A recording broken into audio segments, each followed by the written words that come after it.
Hello guys, welcome to channel. My self Ashish from SMS Jaipur. और guys जब अपन आए हमारे next video that is synapse. Okay तो गाइस यार साइनेप्स बहुत बहुत बहुत इंपॉर्टेंट टॉपिक है। पूरी समझो ना, मतलब सीएनएस क्या है? न्यूरॉन्स का गुच्छा एक तरीके से, अगर मैं नॉर्मली भाषा में बात करूं। और सारे न्यूरॉन्स कनेक्ट किससे होंगे? साइनेप्स से। तो आप समझ सकते हो साइनेप्स बहुत ज्यादा इंपॉर्टेंट है। ठीक है ठीक है। तो साइनेप्स के अंदर इंपॉर्टेंट क्वेश्चन क्या पूछे जाते हैं? एक तो यार अगर बहुत ही इजी पेपर बनाना चाह रहा है टीचर तो बोल देगा डायग्राम ऑफ साइनेप्स बना दो। ठीक है, बाकी mainly chemical versus electrical synapse, EPSP versus IPSP and properties of synapse, ये तीन क्वेश्चन बहुत ज्यादा इंपॉर्टेंट है। इन्फिनिट स्टार, ठीक है, ये तो हर वक्त पूछा ही जाता है। ठीक है, समझ के चलना है। या तो प्रॉपर्टीज ऑफ साइनेप्स या प्रॉपर्टीज ऑफ रिफ्लेक्स, इन दोनों में से एक क्वेश्चन तो आएगा ही। ओके, मतलब सीएनएस के अंदर से दो में से एक क्वेश्चन तो इनको देना ही है। बाकी एक्स्ट्रा क्वेश्चन जो देंगे वो देंगे, बट 50-50% चांस रहते हैं कि इन दोनों में से एक तो आता ही है। ठीक है, स्टार्ट करते हैं। देखो ये वीडियो है, आप आराम से बैठ सकते हो। ठीक है ना। और मैं आपको ये बताना चाह रहा हूँ कि ये वीडियो मैं आपको एक पूरा ओरिएंटेशन दूंगा कि साइनेप्स क्या है पूरा। मतलब ऐसा नहीं कि ओरिएंटेशन का मतलब स्किप कर दो। अगर ये वीडियो स्किप कर दोगे तो ये तीनों टॉपिक समझ नहीं आएंगे। और इस वीडियो के लिए मैं पिछले 4 घंटे से कंटिन्यूस वर्क कर रहा था। ठीक है, आज मैं कृष्ण के मंदिर भी नहीं गया, अदरवाइज मैं संडे को गोविंद देव जी के मंदिर जाता हूँ यहाँ जयपुर में, बट आज नहीं गया। तो मैंने सोचा मंडे को, कल छुट्टी है, वैसे भी कोई रामदेव जयंती है ना, तो अपन कल चले जाएंगे। ठीक है, लेकिन इसलिए मैं ये बता रहा हूँ कि ये वीडियो को मतलब स्किप नहीं करना, ये बहुत इंपॉर्टेंट वीडियो है। पूरा दिमाग के ढक्कन खुल जाएंगे आपके। ठीक है ना, और फोकस के साथ बैठेंगे। मैंने बोला था कि कुछ लोग लेट के पढ़ रहे होंगे, तो एक श्रेया नाम की गर्ल है, उसने लिखा भी कि सर लेट के पढ़ रहे। तो यार आराम से मत पढ़ो, एक बार कुर्सी टेबल पे बैठो। ऑफकोर्स रिलैक्स रहो बट फोकस्ड रहो। रिलैक्स और फोकस में कोई डिफरेंस होता है आपको ऐसा लग रहा है? होता है, ये भी कॉम्बिनेशन है कि रिलैक्स रह करके फोकस रहना। ठीक है, तो स्टार्ट करते हैं यार।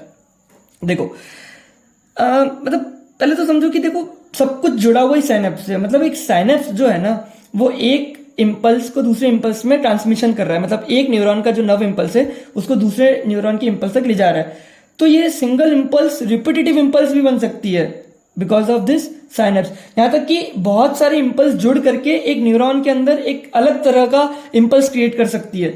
मतलब पैटर्न ही बदल सकती है। मतलब सब कुछ ये साइनेप्स ही करने वाला है कि कुछ भी एक न्यूरॉन में चेंज लाएगा। पहले वाले न्यूरॉन के इंपल्स से एक नए इंपल्स में चेंज आएगा। वो बीच में कौन है? साइनेप्स ही है, जो एक नर्व इंपल्स को दूसरे नर्व इंपल्स के अंदर ट्रांसफर करेगा। तो वो वहां पे कुछ भी कर सकता है। तो मैं इन सारे फंक्शंस को कहता हूं यार साइनेप्टिक फंक्शंस ऑफ न्यूरॉन्स। समझ गए मेरी बात? देखो मैंने आपको पिछली वीडियो में कहा था कि आपको नर्व मसल जंक्शन वाली वीडियो करनी है। बताया था मैंने आपको। मैं आई बटन पे लिंक दे दूंगा यार। लिंक तो क्या दे दूंगा, मैंने आपको बोला था करनी है, मतलब करनी चाहिए। ठीक है, कुछ जिद्दी बच्चे मेरी बात नहीं मानते, बट कोई बात नहीं। मैं समझा देता हूँ। देखो एक बार के लिए क्विक समरी दे देता हूँ उस वीडियो में क्या है। देखो साइनेप्स होता है ना, उसके बीच में दो चीजें होती है, एक तो प्री साइनेप्टिक मेम्ब्रेन, एक पोस्ट साइनेप्टिक मेम्ब्रेन। ठीक है, ये मैं बनाता हूं। ये हो गई अपनी प्री साइनेप्टिक मेम्ब्रेन और ये अपना पोस्ट साइनेप्टिक मेम्ब्रेन। ठीक है, समझ गए मेरी बात? प्री साइनेप्टिक मेम्ब्रेन और पोस्ट साइनेप्टिक मेम्ब्रेन, बीच में है इसके साइनेप्टिक क्लेफ्ट। ये जो स्पेस है इसे कहेंगे साइनेप्टिक क्लेफ्ट। ठीक है, एक शॉर्ट समरी दे रहा हूं, ठीक है ना, फटाफट सुन लेना क्योंकि मैं समझा चुका हूं। एक ही बात बार बार समझाऊंगा तो बहुत टाइम लग जाएगा। ये प्री साइनेप्टिक मेम्ब्रेन को एक्चुअली प्री साइनेप्टिक टर्मिनल, ये है प्री साइनेप्टिक टर्मिनल, ये है प्री साइनेप्टिक मेम्ब्रेन, ये पोस्ट साइनेप्टिक न्यूरॉन और ये इसकी पोस्ट साइनेप्टिक मेम्ब्रेन। ये पोस्ट प्री साइनेप्टिक टर्मिनल है। इसको अपन टर्मिनल नॉब या साइनेप्टिक नॉब भी कह सकते हैं। ठीक है ना, ये वर्ड्स ऐसे थोड़ा सा टंग ट्विस्टिंग है तो अटक जाता हूं मैं। ठीक है, तो इसके अंदर मेनली दो इंटरनल स्ट्रक्चर है, एक तो अपना है माइटोकॉन्ड्रिया और एक है अपना साइनेप्टिक वेसिकल। ठीक है, ऐसे बहुत सारे, और यहाँ भी बहुत सारे माइटोकॉन्ड्रिया। समझ गए ना आप मेरी बात? और यहाँ पे है अपना कैल्शियम चैनल्स। देखो होता क्या है, जैसे कोई एक्शन पोटेंशियल आता है, ठीक है, वो इस कैल्शियम चैनल को एक्टिवेट करेगा। ये कैल्शियम चैनल के अंदर से ये calcium voltage gated calcium channel है। अगर ये एक्टिवेट हो जाएंगे तो बाहर से कैल्शियम अंदर आ जाएगा। और जितना कैल्शियम अंदर आया है उतना, ये देखो ये क्या है, साइनेप्टिक वेसिकल, इनके अंदर होता है न्यूरोट्रांसमीटर। ठीक है, ये इसे अपन कह सकते हैं ट्रांसमीटर सब्सटेंस भी कह सकते हैं। ठीक है ना, क्योंकि न्यूरॉन की अपन बात कर रहे हैं यहाँ पे, तो न्यूरोट्रांसमीटर। तो ये कैल्शियम जितना अंदर आया है उसके प्रोपोर्शनली न्यूरोट्रांसमीटर रिलीज होंगे। ये न्यूरोट्रांसमीटर, ये साइनेप्टिक वेसिकल यहाँ पे टकराएंगे और ये न्यूरोट्रांसमीटर इस क्लेफ्ट में रिलीज हो जाएंगे। ओके, और ये माइटोकॉन्ड्रिया एक्चुअली क्या करता है, इस न्यूरोट्रांसमीटर को बनाने के लिए एटीपी प्रोड्यूस करता है। आगे मेरी बात समझ में? अब ये जो न्यूरोट्रांसमीटर रिलीज हुए हैं पोस्ट साइनेप्टिक मेम्ब्रेन पे, देखो अपने क्या है, यहाँ पे है अपने बहुत सारे रिसेप्टर्स। ठीक है। और ये न्यूरोट्रांसमीटर जो रिलीज हुए ये जा करके इन रिसेप्टर्स पर अटैच हो जाएंगे। आगे मेरी बात समझ में? तो ये एक शॉर्ट समरी थी जो मैंने उस वीडियो में बताया था, ठीक है। अब यहाँ से देखो, यहाँ से अब अगर आपको याद हो, किसी ने मेरी वीडियो देखी हो अभी वो जा करके, तो आपको ये पता चला होगा कि यहाँ पे जैसे यहाँ पे बात करी गई थी एसिटाइल कोलिन की, ठीक है। फिर यहाँ पे जो भी अपना डिपोलराइजेशन हो जाएगा, जो भी अपनी फिर पूरा मसल कॉन्ट्रेक्शन अपन समझ रहे थे, देखो वो था नर्व मसल फिजियोलॉजी की, नर्व एक मसल से कैसे कनेक्ट रहती है। मैंने आपको बताया था ये होता है मोटर एंड प्लेट, ठीक है। और पर यहाँ पे जो अपन बात करेंगे ना सेंसरी सीएनएस में, ये कह लो सीएनएस में, ये कह लो साइनेप्स की वीडियो में, ये अपन ब्रॉड व्यू पे जाएंगे। यहाँ पे जो नर्व मसल फिजियोलॉजी थी, जो न्यूरोमस्कुलर जंक्शन था, वो अपन बहुत ही शॉर्ट और बहुत ही नैरो पॉइंट पे बात कर रहे थे कि अपन को सिर्फ वहां पे देखना था कि न्यूरोमस्कुलर जंक्शन में क्या होता है। बट अभी अपन देखेंगे ओवरऑल न्यूरॉन्स के साइनेप्स कितने तरह के हो सकते हैं, क्या क्या हो सकते हैं। तो मैं यहाँ बात करूंगा कि जो भी न्यूरोट्रांसमीटर आया वो जाकर के रिसेप्टर पे अटैच हो जाएगा। यहां से अपनी वीडियो स्टार्ट होती है साइनेप्स की। देखो कि कैसे साइनेप्स इतने इतने अलग अलग फंक्शंस कर लेता है। देखो जैसे यहां पे रिसेप्टर पे अटैच हुआ, ठीक है। इसने क्या किया, रिसेप्टर का एक्टिवेशन किया। तो यहां मैं प्लस साइन से बता रहा हूं कि रिसेप्टर एक्टिवेट हो गया। ये रिसेप्टर एक्चुअली कंट्रोल करता है आयन चैनल्स की ओपनिंग को। देखो समझो मेरी बात, control opening of ion channels, ठीक है। ये जितने भी रिसेप्टर्स होते हैं ना पोस्ट सिनेप्टिक मेम्ब्रेन पे, ये कंट्रोल करते हैं कि आयन चैनल की ओपनिंग को। मेरी बात समझो, क्या कहना चाह रहा हूं मैं कि या तो वो कंट्रोल कर सकते हैं by directly getting the ion channel, ठीक है। मान लो ये एक आयन चैनल है, ठीक है, और यहां पे एक रिसेप्टर है, ठीक है। ये जो मैंने डार्क किया है ये अपना रिसेप्टर, ठीक है। जैसे ही रिसेप्टर एक्टिवेट हो जाएगा तो ये आयन चैनल खुल जाएगा। तो एक तरीके से या तो रिसेप्टर डायरेक्टली आयन चैनल को गेट कर रहा हो, या फिर कह लो कि एक जैसे कि अगर या तो डायरेक्टली गेट कर देगा या कोई सेकंड मैसेंजर सिस्टम के थ्रू आयन चैनल पे एक्ट करेगा। मैं क्या कहना चाह रहा हूं कि मान लो ये रिसेप्टर है, ठीक है, इसने एक मैसेंजर बनाया फॉर एग्जांपल एक्स, ठीक है। यहां पे एक केमिकल सब्सटेंस का प्रोडक्शन किया पोस्ट सिनेप्टिक मेम्ब्रेन पे, और ये पोस्ट सिनेप्टिक मेम्ब्रेन अपने आयन चैनल पे एक्ट करेगा। आगे मेरी बात समझ में?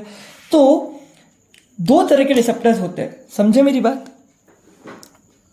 दो तरह के रिसेप्टर्स होते हैं, एक आयनोट्रोपिक रिसेप्टर्स,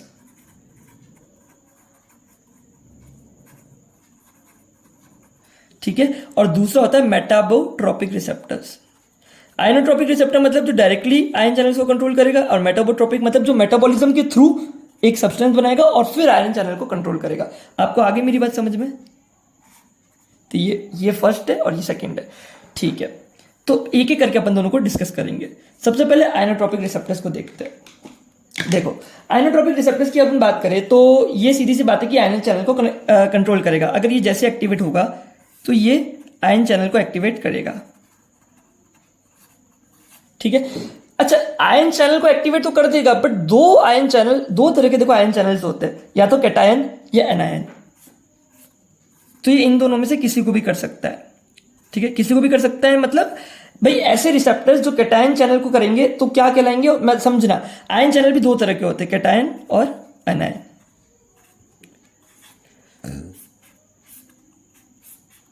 ठीक है, कैटायन और एनायन चैनल। अब कैटायन चैनल मेरी बात समझो, मैं यहां पे एक बनाता हूं कैटायन चैनल। देखो ये है अपनी प्लाज्मा मेम्ब्रेन, ठीक है, और यहां है अपना रिसेप्टर। रिसेप्टर क्या है, यहां पे अपना आयन चैनल, ठीक है। यहां पे भी एक बना देते हैं एनायन चैनल,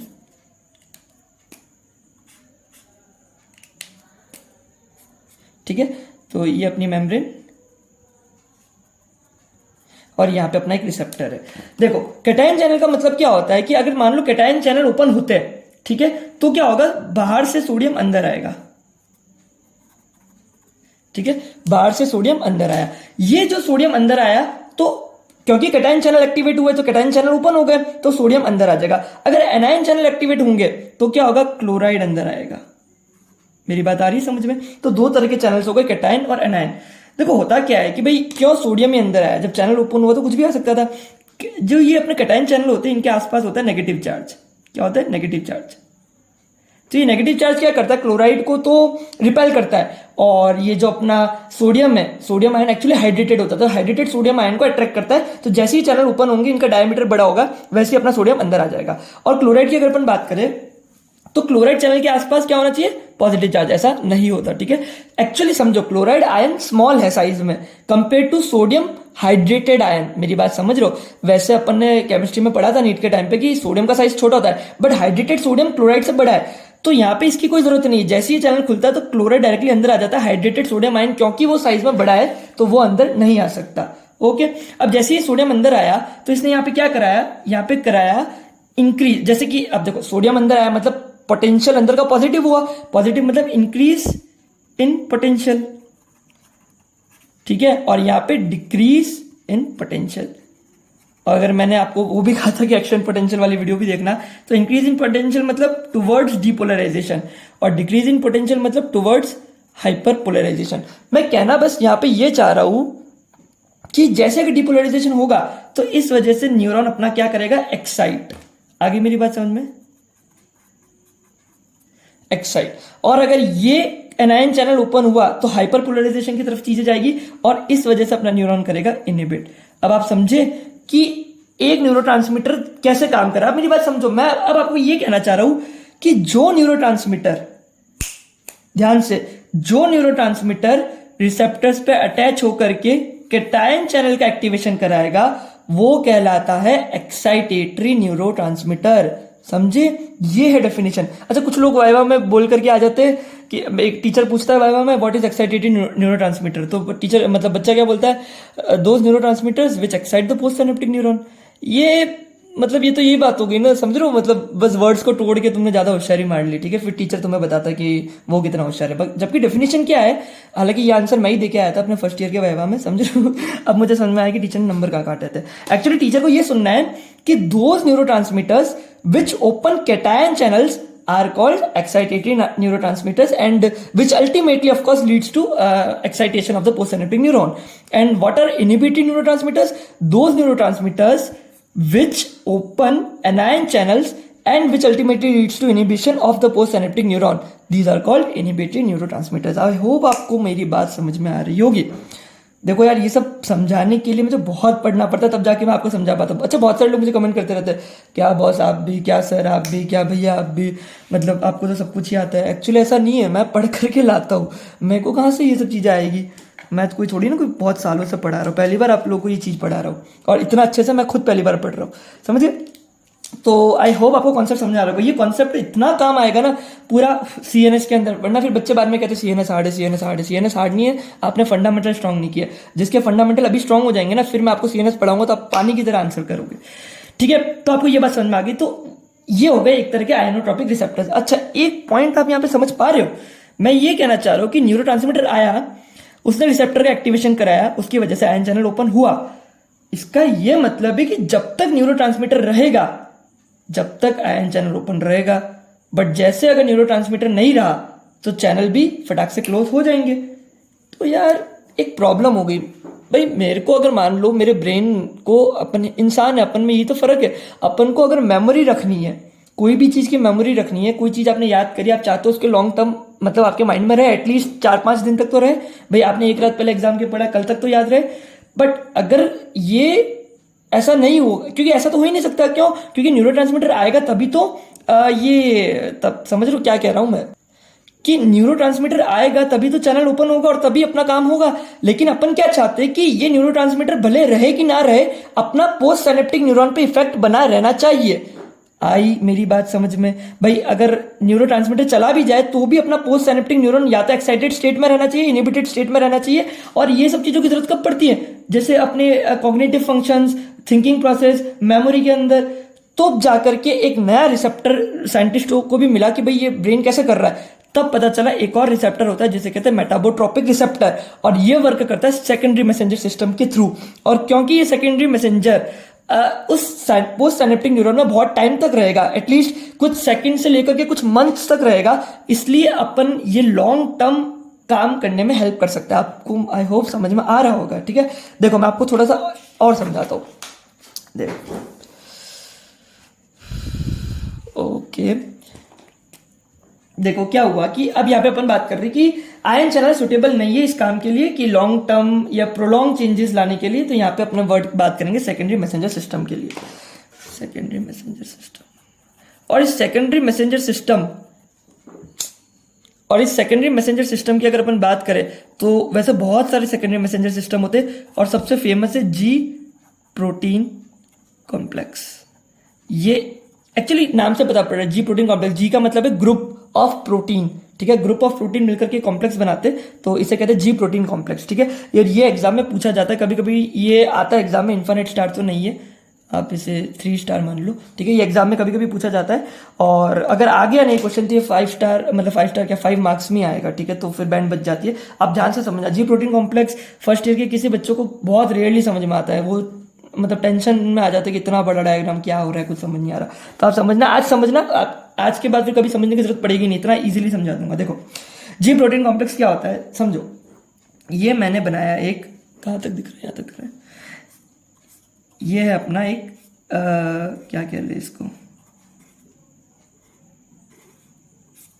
ठीक है, ये अपना एक रिसेप्टर है, ठीक है, यहाँ पे ये मैंने एक रिसेप्टर बनाया। अब होता क्या है कि ये जो रिसेप्टर है इसके ऊपर एक आएगा अपना न्यूरोट्रांसमीटर का मॉलिक्यूल, आगे मेरी बात समझ में, और एक साइटोसोल में एक इनएक्टिव जी प्रोटीन कॉम्प्लेक्स घूमता रहता है। जी प्रोटीन कॉम्प्लेक्स एक्चुअली क्यों ग्रुप ऑफ प्रोटीन से, क्योंकि इसके अंदर, ठीक है, एक अल्फा मतलब क्या कह रहा हूं मैं, एक अल्फा प्रोटीन है समझो, एक अल्फा यूनिट ऑफ प्रोटीन है, एक बीटा यूनिट ऑफ प्रोटीन है, एक गामा यूनिट ऑफ प्रोटीन है, ठीक है, एक्चुअली ये गामा है और ये बीटा है, ठीक है, और इससे एक अटैच होता है एक मॉलिक्यूल दैट इज GDP, समझ गए मेरी बात, ठीक है। तो एक इस तरीके से एक इनएक्टिव जी प्रोटीन कॉम्प्लेक्स हमेशा पोस्ट सिनेप्टिक मेम्ब्रेन के साइटोप्लाज्म में घूमता रहता है, ठीक है। एक्चुअली करना क्या चाहता है, ये इससे अटैच होना चाहता है, पर इससे अटैच नहीं हो पा रहा क्योंकि इससे ही कनेक्ट नहीं हो पा रहा। मैं ये कहना चाह रहा हूं कि अभी तक जो रिसेप्टर है उसके अंदर ऐसा चेंज नहीं आया है कि ये जो प्रोटीन उस रिसेप्टर से कनेक्ट हो सके, ठीक है। अब होता क्या है, मान लो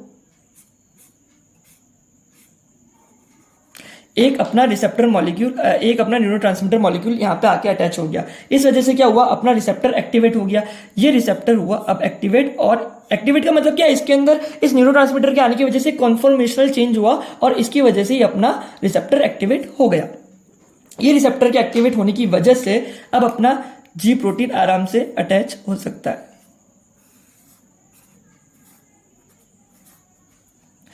ओके। और यहां पे ये अपना GDP, ठीक है, ये अपना GDP। अब हुआ क्या कि जैसे ही इससे अटैच होता है उसके बाद ये GDP को रिप्लेस करता है अपना GTP, समझ गए। अब देखो क्या होता है, ये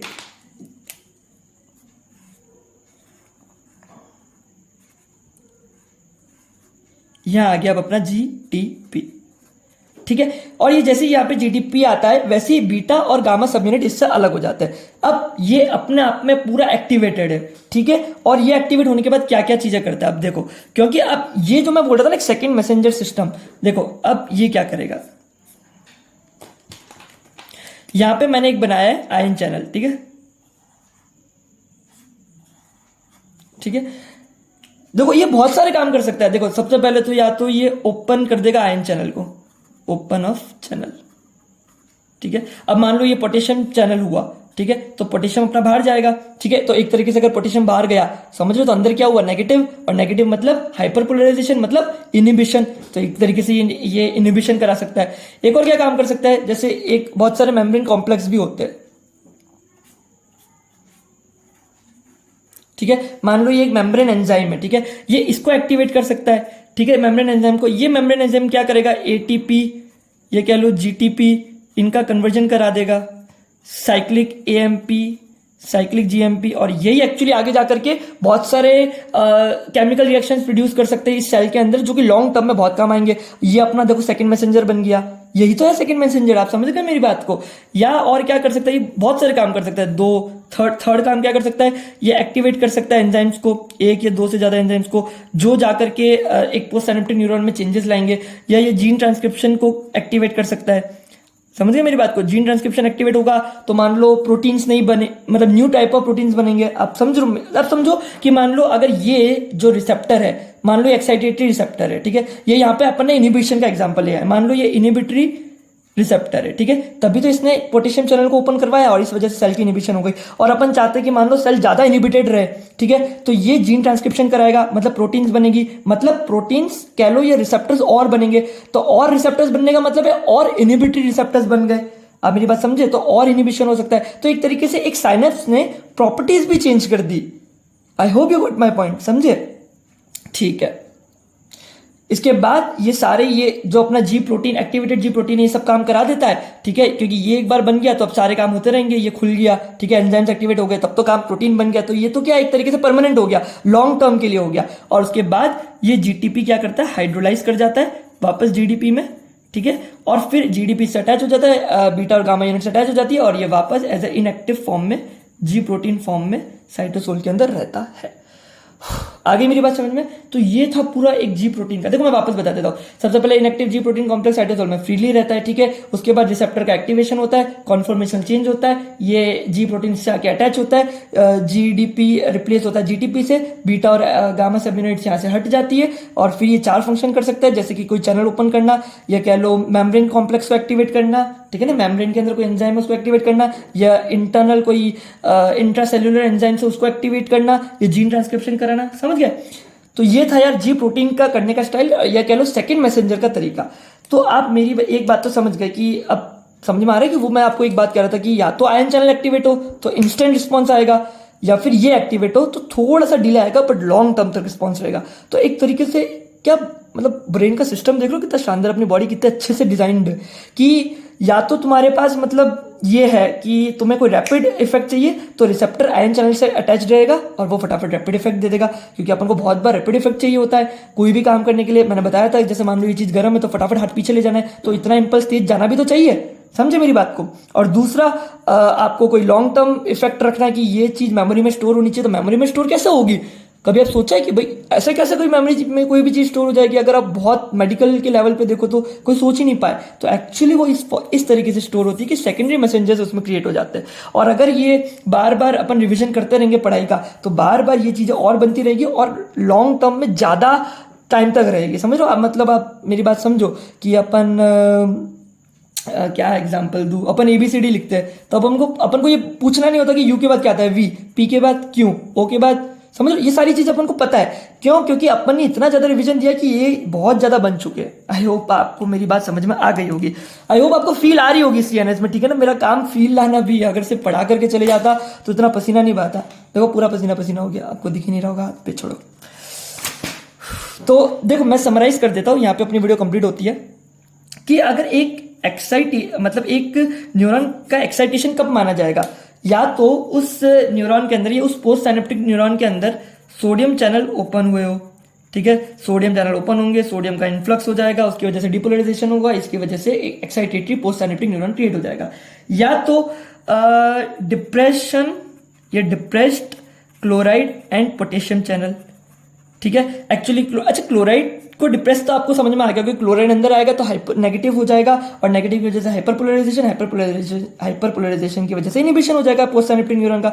पोटेशियम चैनल का क्या रोल है? एक्चुअली मैंने आपको बताया था, अगर आपने रेस्टिंग मेम्ब्रेन पोटेंशियल वाली वीडियो देखी हो तो यार एक्चुअली सीक्वेंस ही ऐसा है। अब आप सोच रहे होंगे हर चीज बताई थी अभी को नहीं बता रहे, क्या करूं मैं। देखो एक्चुअली पोटेशियम जो होता है ना वो सेल के अंदर ज्यादा होता है compare to extra cellular fluid, intra cellular fluid में ज्यादा होता है। तो अगर पोटेशियम चैनल ओपन होता है तो पोटेशियम हमेशा बाहर जाता है, तो पॉजिटिव चार्ज बाहर गया, इसका मतलब एक तरीके से नेगेटिविटी बढ़ गई सेल के अंदर, और वही हाइपरपोलराइजेशन और वही इनिबिशन, ठीक है।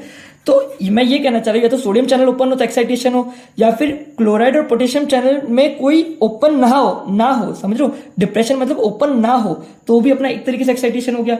या कह लो चेंजेस इन इंटरनल मेटाबॉलिज्म, कि भाई ऐसा कुछ चेंज ला दे अपन उस सेल के अंदर कि जिसकी वजह से बहुत सारे मतलब समझ लो एक्साइटेटरी है तो इसका मतलब एक्साइटेटरी रिसेप्टर्स बढ़ जाए। और यही मैंने भी आपको समझाया था सेकंड मैसेंजर सिस्टम में कि जीन ट्रांसक्रिप्शन करवा करके वो रिसेप्टर्स को बढ़ा सकता है।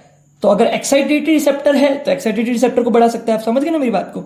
इसी तरीके से अगर इनिबिशन की बात करते हैं, इसका अपोजिट है कि एक पोस्ट साइनेप्टिक न्यूरॉन का इनिबिशन अपन कब कहेंगे, या तो क्लोराइड चैनल ओपन हो जाए, ठीक है, या कह लो पोटेशियम चैनल ओपन हो जाए, या कह लो पोटेशियम चैनल की कंडक्टिविटी बढ़ जाए अक्रॉस द मेम्ब्रेन, ठीक है, या फिर यही वाला तरीका चेंजेस इन इंटरनल मेटाबॉलिज्म, यहाँ पे अपन इनहिबिटरी रिसेप्टर्स को बढ़ा देंगे ट्रांसक्रिप्शन करके। आगे बस उनमें तो यार ये मैं आपको समझाना चाहता था कि एक साइनेप्स अब मतलब सिर्फ ऐसा नहीं होता कि एक न्यूरॉन है, ठीक है, ठीक है, और ये दूसरा न्यूरॉन है, ठीक है, तो ये जो इसके जो बीच में कंडक्शन हुआ ना, इसका ये मतलब नहीं है कि ये सिर्फ एक नर्व इंपल्स पहुंचा रहा है। ये नर्व इस न्यूरॉन को इतना इनहिबिट कर सकता है कि इसको कोई नर्व इंपल्स अब ना दे। ये न्यूरॉन को इतना एक्साइट कर सकता है कि थोड़ा सा नर्व इंपल्स में ज्यादा फायरिंग करने लग जाए। आपको मेरी बात आ रही है? ये सब मैं आपको ग्राफ से समझाऊंगा कि कैसे ये सब ग्राफ चलते हैं इसके अंदर, मैं आपको मस्त समझाऊंगा यार। लेकिन आप लोग चैनल शेयर कर दिया करो यार, ठीक है। सो गाइस इस वीडियो में इतना यार। अपन बहुत पीछे पता है अपने फिजियोलॉजी के अंदर, मतलब सिलेबस में नहीं कह रहा, फिजियोलॉजी के अंदर सिर्फ अब 2 या 2.5 चैप्टर बाकी है and still we are on around 30,000 subscribers only. कर दिया करो यार चैनल शेयर, ठीक है। और आप लोग चलो ठीक है, चलो मैं ये मानता हूँ कि अब आप लोगों के वैसे भी 2 महीने बाकी है, अब आप लोग मेरे साथ 2 महीने बात करोगे, उसके बाद तो किसी के मैसेज आएंगे भी नहीं, मुझे पता है। तो आप लोग मुझे एक प्रॉमिस पक्का करो कि यार जब 2022 बैच आएगा, आप पक्का प्रॉमिस करो, आप जो जो लोग मेरी वीडियोस देख रहे हो ना, हर बच्चा पूरे बैच को कहेगा कि एक ही नारा एक ही नाम, आशीष अग्रवाल, आशीष अग्रवाल, ठीक है। तो मतलब सारे लोग आशीष अग्रवाल को देखो, या एटलीस्ट फिजियोलॉजी के लिए मतलब देखो, इन द सेंस ये मत बोलो कि सिर्फ देखना ही है, तुम बस ये बोल दो कि ऐसा चैनल है, देख लेना, तुम्हें अच्छा लगेगा, उनको बताओ कि ऐसा है। मैं ये नहीं कह रहा कि उनको जबरदस्ती करो कि देखना ही पड़ेगा, ठीक है ना, बट प्रॉमिस है, प्रॉमिस होना चाहिए, ठीक है। तो अगर आप लोग मुझे ये प्रॉमिस करते हो तो मैं आप लोग को प्रॉमिस करता हूँ कि मैं इस 2021 बैच के लिए पूरी फिजियोलॉजी कंप्लीट कराऊंगा, क्योंकि एक्चुअली अभी एंडोक्राइन बच रही है, रिप्रोडक्शन बच रहा है, सेंसरी सीएनएस बच रहा है, और एक जनरल फिजियोलॉजी बच रही है, ठीक है, और कुछ मिसलेनियस टॉपिक्स बच रहे हैं। मैं बहुत मेहनत करके खुद की पढ़ाई और आपकी पढ़ाई करके कंप्लीट कराऊंगा, अगर आप लोग मुझे प्रॉमिस करो कि 2022 बैच को आप पक्का शेयर करोगे, ठीक है। अगर जो जो प्रॉमिस करने के लिए तैयार है वो नीचे लिखो कि पक्का सर प्रॉमिस, ठीक है। कोई भी जाएगा नहीं नेक्स्ट वीडियो पे, ठीक है। मैं कितनी बचकानी हरकत करता हूँ ना। सो गाइस इस वीडियो में इतना ही, मिलते हैं अगले वीडियो में, तब तक के लिए बाय बाय, जय हिंद, जय भारत।